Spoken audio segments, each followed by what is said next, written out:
story you are about to hear is true.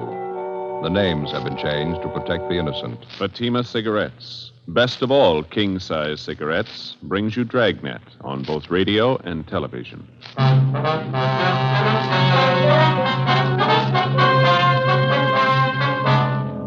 You're a detective sergeant. You're assigned a homicide detail. A 39-year-old housewife disappears suddenly. There's no explanation for it. 5 days later, evidence of possible foul play is uncovered. Your job, investigate. Fatima, America's first largest-selling blended cigarette. Now, best of all king-size cigarettes. Prove it yourself today.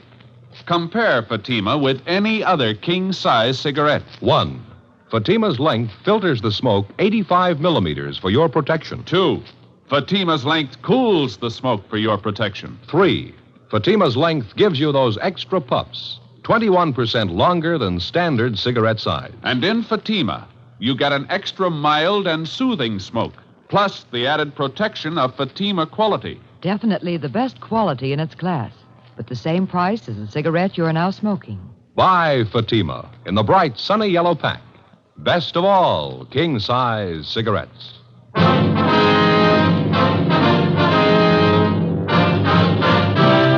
Dragnet, the documented drama of an actual crime. For the next 30 minutes, in cooperation with the Los Angeles Police Department, you will travel step by step on the side of the law through an actual case transcribed from official police files. From beginning to end, from crime to punishment, Dragnet is the story of your police force in action. It was Wednesday, September 15th. It was hot in Los Angeles. We were working the day watch out of homicide. My partner's Ed Jacobs. The boss is Thad Brown, chief of detectives. My name's Friday. I was on the way back from lunch, and it was 12:56 p.m. when I got to room 42. Homicide. Hi, Joe. Waiting for you. Hi, Ed. Al, here you got something for us, huh? Mm-hmm. Here's the report right here. Gardener by the name of Abbott called in day before yesterday. Chester Abbott said his wife disappeared from their home out in the valley Thursday night. He says he thinks she left him. Well, happens every day. Not this way, it doesn't. Walsh and I went out to talk to the man yesterday. His story doesn't make too much sense. How you mean now? None of his wife's clothes are missing, none of her luggage. She even left her pocketbook behind, full of money. We found out from the neighbors the missing woman has a 17-year-old boy by a former marriage. Does that mean anything? Well, he's an only child. Mother dotes on the kid. She didn't even say goodbye to him. Well, how'd this Chester Abbott impress you? Pretty grouchy with Walsh and me. No cooperation. Wants to find his wife, doesn't he? I don't know. I'm not sure. He's no help, I can tell you that much. Could I see that report, Al? Yeah, here you. Thank you. Florence Trumbull Abbott, age 39. Abbott's her second husband. First one died a little after the boy was born. Mm-hmm.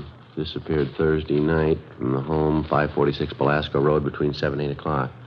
Well, when did Abbott call in to notify you? Monday afternoon. Told us he thought his wife might have been spending the weekend with her sister. When he found out she wasn't, he called us. Mm-hmm. You meet the boy when you were out there? Yeah, that's another thing. How do you mean? The kid came riding up on a bike when we were talking to one of the neighbors. We tried to talk to him, but the old man came out and hustled the boy into the house. Then he started chewing us out. Well, what's his trouble? Told us it was our job to find his wife, not to go prying into his stepson's affairs. That's a new slant. Well, how about the woman's friends and relatives? They've been checked out yet, Al? Walsh is on it now. Don't think he's had much luck contacting him so far. I'll tell you the truth, I don't like the looks of it. Yeah. Mrs. Abbott have any other relatives here? I mean, besides a sister and 2 aunts? Yeah, I got the list right over here. Sure wish we had a chance to talk to that boy. Notice anything else out of the way about Mr. Abbott, Al? Well, I don't know. Here's that list, Joe. Oh, thank you. Abbott was upset, all right. I don't know, though. He didn't exactly strike me as reacting the way a normal man reacts when his wife's disappeared. Well, how about a copy of this report? You got one to spare? Yeah, sure. Just a minute. Yeah. Missing persons, Barghetti. That's right. This is Barghetti speaking. Who's that? Oh, yeah. Yeah, sure. About what? All right, good. 4 o'clock? Fine. All right, son. Goodbye. Well, that was the boy I was telling you about, Mr. Abbott's stepson. What do you want? He wants to talk to us. Sounded worried. About his mother? He thinks something's happened to her. In police work, missing persons detail is not a department separate in itself. It's organized as a part of homicide division. When the possibility of homicide arises in the course of handling a case, missing persons immediately turns the matter over to homicide officers for investigation. When we got the call from the Abbott boy, we automatically took over. According to Al Barghetti, The boy said he suspected his stepfather and he didn't want him to know of any meeting between him and police officers. At 3:15, Ed and I left the office and drove to the meeting place designated by the boy, the Dairyland Fountain and Coffee Shop near the corner of Fairfax and Hollywood Boulevard. We got there at 3:50 p.m. At 8 minutes past 5, the Abbott boy still had not arrived. We waited another 15 minutes, and then we left and drove out to the valley and pulled up in front of the main gate to the Abbott nursery on Belasco Road. The house itself was set well back on the property, which covered about 5 acres of ground. The entire nursery was surrounded by a 6-foot chain-link fence, and it looked like every available foot of ground inside was planted with some kind of flower or shrub. Mr. Abbott met us at the gate.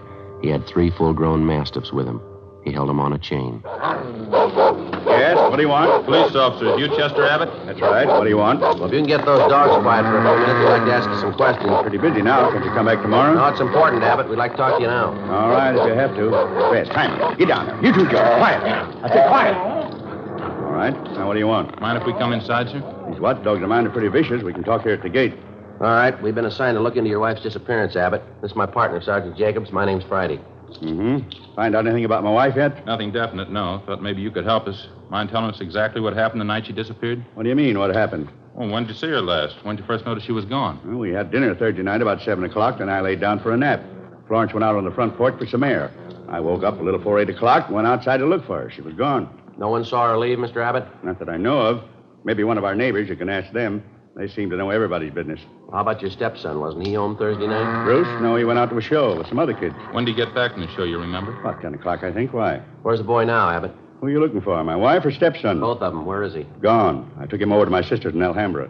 He'd been feeling bad since his mother disappeared. Figured the change would do him good. Well, when did you take him over to your sister's? This afternoon. What's that got to do with it? I'd like to talk to him. No, you can't. You won't allow it. The boy's too upset right now, and I can't allow I'm it. afraid you're going to have to allow it, Abbott. Listen, mister, you can get off this property right now if you're going to get fresh with me. No cops giving me any sass. Get down there, honey. Quiet. Nobody's giving you sass. We want to talk to your stepson, that's all. He might be able to give us a lead on the whereabouts of your wife. And I say you can't see the boy. You've been looking for Florence for a week, and you haven't found a thing.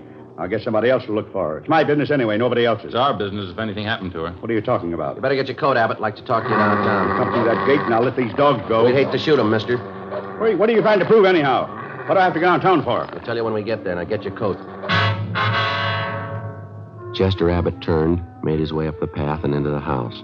A few minutes later, he came out, closed the gate behind him, and got into our car. On the way back downtown, he talked pleasantly about the weather, the nursery business, and his dogs. When we got to the office, we found out the reason for his sudden change in temperament. His lawyer was waiting for us at the door. We tried to interrogate Abbott, but the lawyer objected to just about every question we asked. It was hopeless, and we knew it, and so did the lawyer. We released Abbott, but not before we got the name and address of his sister in Alhambra, where the stepson, Bruce, was supposedly staying. After Abbott and his lawyer left, Ed and I signed out of the office and drove to Alhambra to check on the boy. Forget he sure had this one pegged. Real sleeper. Yeah. I'd like to know how the stepson missed that date with us this afternoon. The boy called us from the house. Stepfather could have overheard him. That's possible. Sister's house ought to be along this block, shouldn't it? Let's see. 1408. 06, yeah. Yeah, there it is. Gray Cottage, 1402. Okay, let's pull up here, huh? Right.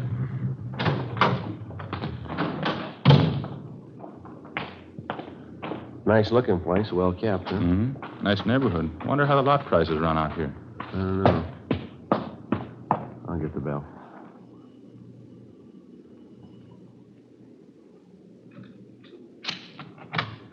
Yes, what is it? Police officers, ma'am. You Miss Abbott? Yes, Helen Abbott. Why? Well, we talked to your brother earlier today, Miss Abbott. He said he brought his stepson, Bruce, over here to stay a while. We'd like to see him if we could. Bruce? Well, yes, he was here until about an hour and a half ago. I went to the store, and when I came back, he was gone. You any idea where we can find him, Miss Abbott? Well, I telephoned my brother Chester just before you came to the door. Bruce isn't there. Yes, ma'am. Do you mind if we came in and looked around, Miss Abbott? Won't take long.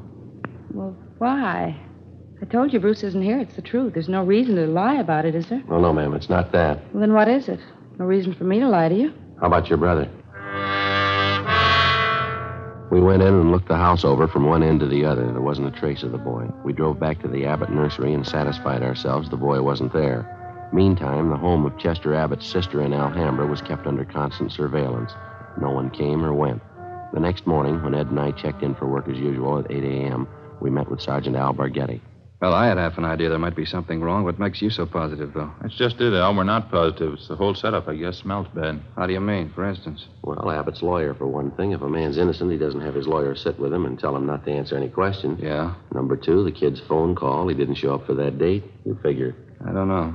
Could be he doesn't get along with his stepfather. Happens, you know. Maybe he's trying to get back at him for something or other. Yeah, that could be. Why is Abbott hiding him out then? You pretty sure he's hiding him out? The way things been going, no other way to take it. Mrs. Abbott walked away from her home last Thursday night. Nobody saw her. She took nothing with her. No luggage, no clothes, no money. That's it. You checked with her family doctor? Yesterday, told us Mrs. Abbott was in perfect health. Checked her bank statements, double-checked the name through Wanderer's file, repeaters found, missing persons. Couldn't find it in either one. Her relatives, too. How you talked to them? Some of them, yeah, Al. Got a few more to check out this morning. Well, one thing's certain. No clothes, no money, no luggage. She couldn't have gone very far. You checked all the angles, huh? Well, the sheriff's office, the jails, the hospitals. Sent out a teletype and an APB. She's been gone almost a week, and nobody's seen her. Now, how's that add up to you? Well, they got an idea. Yeah. I hope I'm wrong. 8:45 a.m. Ed and I left the office and continued making the rounds of the missing woman's friends and relatives. We checked at the Western National Bank, where Mrs. Abbott maintained another account. Her savings statement showed a total balance of $31,564.17. Her checking account had a balance of $842.71. At the Farmers Mutual, we found the record of an insurance policy issued to Florence Trumbull Abbott. It was a 20-pay life policy covering the insured in the amount of $30,000. The beneficiary was listed as the insured's son, Bruce Trumbull Abbott, if living upon receipt of such due proof. If not, the insured's husband, Chester J. Abbott. By the time we finished checking the missing woman's financial status, we figured we had a fair suspect in the husband, Chester Abbott. From casual reports, we knew he was a frugal man, almost to the point of obsession. If he was greedy as well, if he wanted or needed money badly enough to kill, then he had all the motives necessary to murder his wife. Maybe his stepson, too. 6:40 p.m., Ed and I drove back to the office. Go ahead. Long day, a lot of mileage. Wonder if Al's still around. Hey, Bargetti. Al? Yeah, here. That you, Friday? Yeah. How'd you do? Get anything? A few things, pretty fair luck. Good. I got some more for you. Just walked in here 10 minutes ago. Who's that? Bruce Abbott. He's waiting in the next room. We went into the next room and met the Abbott boy.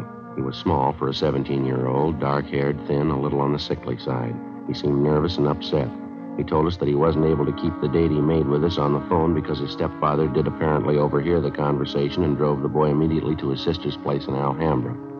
We asked the boy what made him so sure that his stepfather was responsible for his mother's disappearance. Well, for one thing, all three of us usually go to the early show on Thursday night, Chester, Mom, and me. But last Thursday we didn't go. Why was that, son? Chester said he wasn't feeling too good and he wanted Mom to stay home and take care of him. Then he told me to go on ahead to the show, so I did. What time did you get home, Bruce? About 10:15, 10 o'clock. Did you notice anything unusual when you got home, son? Not so much, no. Mom wasn't there. I didn't think much about it then. I thought maybe she was over to one of the neighbors. You asked your stepfather where she was? Uh-huh. He said he didn't know. He said he thought she was over at one of the neighbors, too. What was your stepfather doing when you got home? Just sitting in the living room reading the paper. I usually don't talk to him too much. I just asked him where Mom was, and he told me, and then I went back to my room and went to bed. Did you notice anything unusual about the way he acted? Anything different about him at all? Well, I'm not too sure. He did seem a little nervous, though. Jumpy. More than usual, I think. Mm-hmm. Anything else? Well, when I came through the front yard, I noticed the dogs had mud all over their paws. Red, Jaime, and George, all three of them. They must have been out in the nursery plots. Anything unusual about that? In a way, yeah.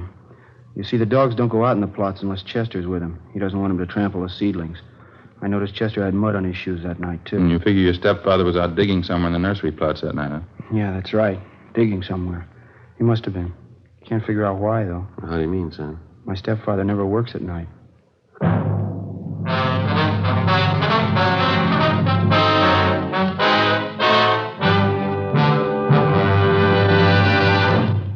You are listening to Dragnet, authentic stories of your police force in action. Compare Fatima with any other king-size cigarette. 1. Fatima's length filters the smoke 85 millimeters for your protection. 2. Fatima's length cools the smoke for your protection. 3. Fatima's length gives you those extra puffs, 21% longer than standard cigarette size. And in Fatima, you get an extra mild and soothing smoke, plus the added protection of Fatima quality. To show our confidence in Fatima, We make this money-back guarantee to every king-size cigarette smoker. Buy a pack of Fatimas. Enjoy Fatima quality, extra mildness, and superbly blended tobaccos. If you're not convinced Fatima is better than the king-size cigarette you're now smoking, just return the pack and the unsmoked Fatimas before August 1st, 1952, and we'll give you your money back plus postage. Fatima, Box 37, New York 1. Remember, each king-size Fatima gives you an extra mild and soothing smoke, plus the added protection of Fatima quality. Switch to Fatima today. Best of all, king-size cigarettes.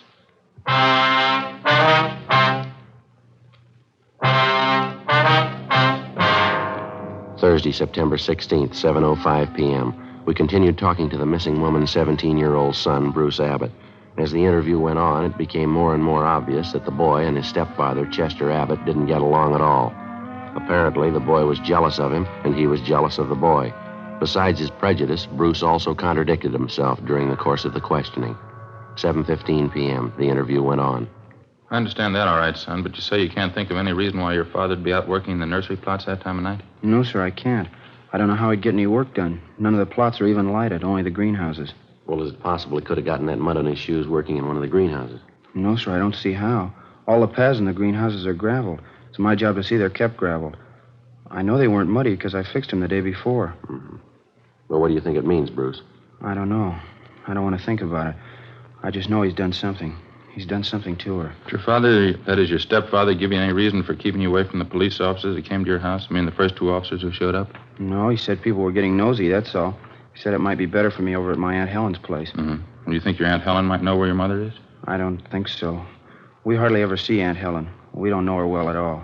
Well, do you know if your mother and stepfather argued very much, son? I mean, big arguments. Sometimes, yeah. Mostly about me. How do you mean? Chester's pretty tight, you know. Doesn't like to spend money at all. He and Mom used to argue about whether I ought to get paid for the work I did around the nursery. Chester didn't want to pay me. That's so? Yeah, when I started working, he promised he'd pay me. I was saving up to buy a 31 Model A. After a couple of weeks, when he didn't pay me, I asked him about it. He told me I ought to be glad to work for him for nothing. And your mother argued with him about that? Sure, she got good and mad, too. She should have gotten mad. It was her money that bought the nursery anyway. Well, how'd you happen to get away from your aunt's place, Bruce? It wasn't too hard. Helen had some shopping to do, and she left me alone. She locked the door to my room. Even the screen over the window was nailed down, but I kicked it out and got away. I stayed at a friend's house last night. You thought much about where you're going to stay tonight, son? Well, I don't know. Sergeant Borghetti, I was talking to him. He asked me if I wanted to go out and have dinner and then stay at his house tonight. I don't know. Sounds like a good idea to me. I don't know. Sure nice of him to ask me. I think it'd be a lot better for you, son. Why don't you check in the next office, see if Borghetti's ready to leave, huh? Yeah. Okay, Sergeant. Thanks. Sure. You betcha. Joe, what do you think? It's hard to say. He might be lying. Before we signed out of the office that night, we met with Captain Lorman and outlined a plan to bring in the husband of the missing woman for questioning alone. We figured it'd serve two purposes: clarify the boy's position in the case and determine one way or another if the stepfather was withholding information about the disappearance of Mrs. Abbott. The big problem was to bring in Chester Abbott for interrogation without the knowledge of his lawyer. As we'd found out more than once, it was impossible to get anything out of Abbott with his lawyer present. We set up a plan to call at the Abbott home early in the morning, get the suspect out of bed, and bring him in before his lawyer could be notified. At 3:30 the following morning, Ed and I met at the office and started for the Abbott place. We brought along a couple of pounds of fresh horse meat to keep the dogs quiet if they raised a fuss. At 10 minutes past 4 a.m., we parked our car a few hundred feet down the road from the Abbott nursery and made our way toward the gate. I reached in and tried the latch. The dogs started up. How about it, Joe? Open? No, it's padlocked. We're going to have to climb the fence. Toss some of that meat over to him, will you? Yeah, okay. There. All right, that does it. All right, let's climb the fence. Keep an eye on the hounds. Looks like they could take a leg off. Yeah. Take it easy, Ed. All right. Watch that. Yeah. Here comes that other dog. Get some more of that meat ready. Yeah. There you are, boy. Go get it. Go on. All right, that's fine. Come on, let's hurry. Have a look, Joe. Huh? Windows along the side of the house. Lights just went on. Yeah, come on. All right. Who is it? Who's there? Who is it? I'll set the dogs on you. Police officers, Abbott. Friday and Jacobs. kind of business is this?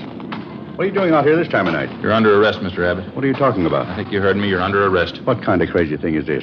You're going to pay for this. I'll have your job. You want to get your coat? You cops are asking for a pack of trouble. You know that. Get your coat. I'd like to know what you think you're doing. Where's my stepson, anyway? What have you done with him? I got a better one for you, mister. Huh? What have you done with your wife? 4:25 a.m. Ed and I drove the suspect, Chester Abbott, back downtown to the office. He was quiet and sullen. We headed down the hall for the squad room. Light still burning in the office. Yeah, probably Bargetti standing by. All right, Abbott, in there. You're going to pay for this. You can take my word on that. Ed, you want to take him in the office here and stay with him? I'll check with Al. Okay. All right, Abbott, inside.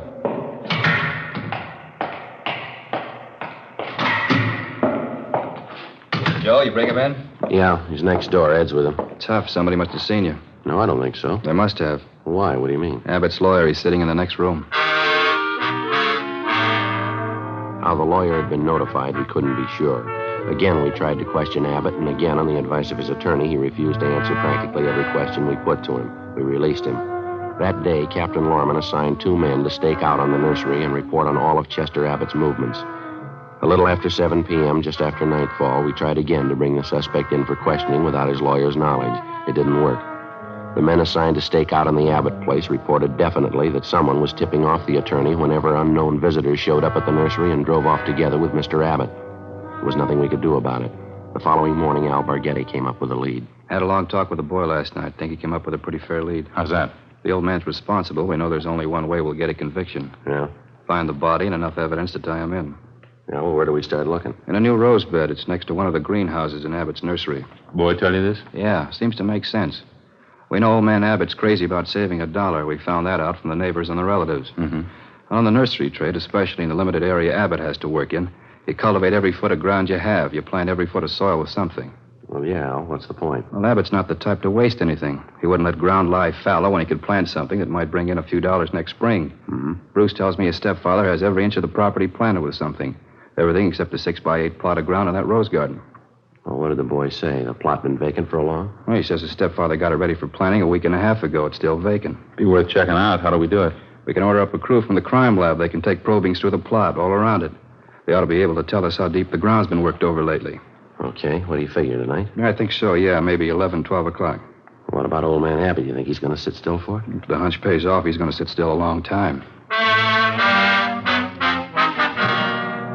It was 10 minutes past 11 that night when we got to the Abbott nursery. Lee Jones and the crime lab crew, Al Bargetti, Ed, and 2 other men from homicide. The men on stakeout told us Chester Abbott, along with his attorney, had left the house a half hour before in his car, a dark blue coupe. They hadn't returned. Ed brought along another supply of fresh horse meat for the dog, so we didn't have any trouble there. We located the vacant plot of ground in the rose bed next to one of the greenhouses, as Bruce Abbott had described it to Bargetti. The crime lab crew started probing. The ground obviously had been worked over recently, and to some depth.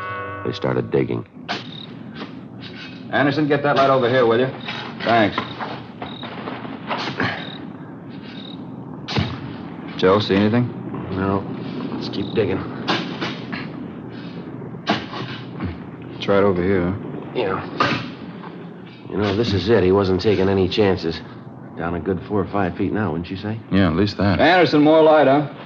All right, let's go at it. All right, wait a minute. Yeah. Woman's shoe here. Come on.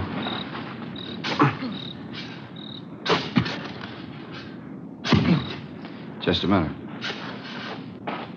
Yeah, that's it. The shoulder there. It's a body. Well, it paid off, Al. The boy had it figured. Yeah. Too bad he was right. Ed and I went back to our car and notified communications to broadcast a warrant for murder on Chester Abbott. His description, together with a description of his car and license number, was rebroadcast every 15 minutes. The attorney was contacted, and he stated that Mr. Abbott had dropped him off at his home more than an hour before. He knew nothing of his whereabouts. Ed and I went back to check the Abbott home and found the front door unlocked. We went inside and looked around. In one bedroom, we found clothes scattered over the bed and on the floor. There was only one old suit left in one closet. On the table next to the bed, we found an airline's timetable. We got to the phone and notified communications to alert all special details at railroad stations, bus terminals, and airports, and then to get out an APB. After that, we checked with the airlines. One of them told us a man answering Abbott's description had booked passage to Mexico City that night under the name of Charles Frazier. The plane was scheduled to leave at 1:52 a.m. at the Burbank Airport. We called the detail at the airport and alerted them. Then we drove over to the field to follow through on it. It was 1:32 a.m. when Ed and I took up our positions just inside Gate 3, where passengers were boarding Flight 72 for Mexico City. There was no sign of the suspect either on the plane or in the waiting room. Think he'll show? I don't know. Want your bag over here? Where's Spaghetti? Over there by the cocktail lounge. See him? Oh, yeah.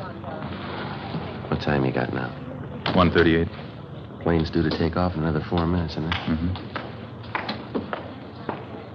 Any sign of him, Al? No, nothing. Just made the rounds. Checked with Stevens and Cummings. If he got in, he came in somebody's suitcase. Couldn't have possibly gotten through without one of us seeing it. Well, he hasn't got much more time. Maybe it's a dead end, huh? You don't see how he could have gotten wise, do you? Over there. No, by the ticket counter there. You see him?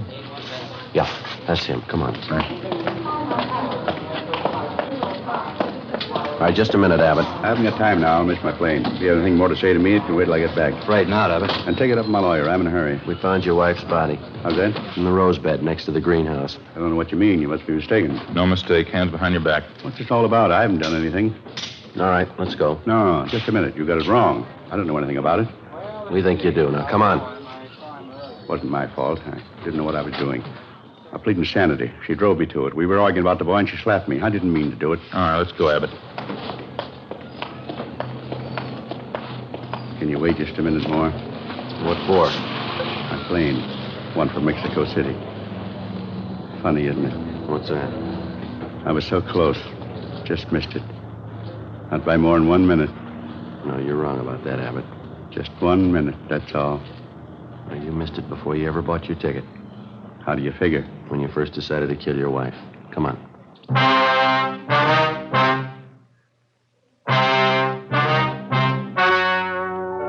The story you have just heard was true.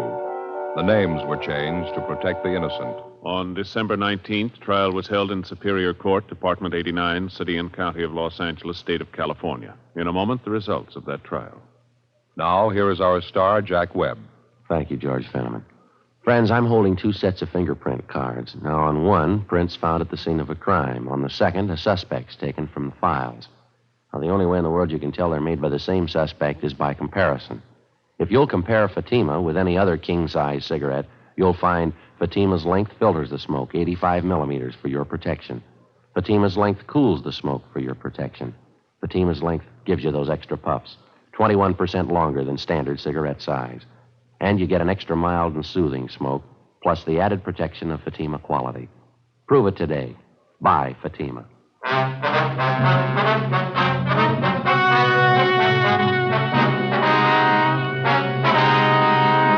Chester Vernon Abbott was tried and convicted of murder in the first degree. The jury failed to recommend clemency. Abbott was executed in the lethal gas chamber at the state penitentiary. You have just heard Dragnet, a series of authentic cases from official files. Technical advice comes from the Office of Chief of Police W.H. Parker, Los Angeles Police Department. Technical advisors Captain Jack Donahoe, Sergeant Marty Wynn, and Sergeant Vance Brasher. Heard tonight were Barney Phillips and Herb Ellis. Script by Jim Moser. Music by Walter Schumann. Hal Gibney speaking.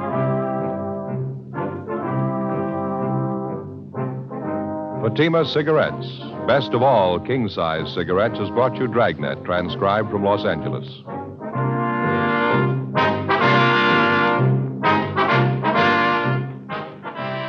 Now it's Counter Spy on NBC.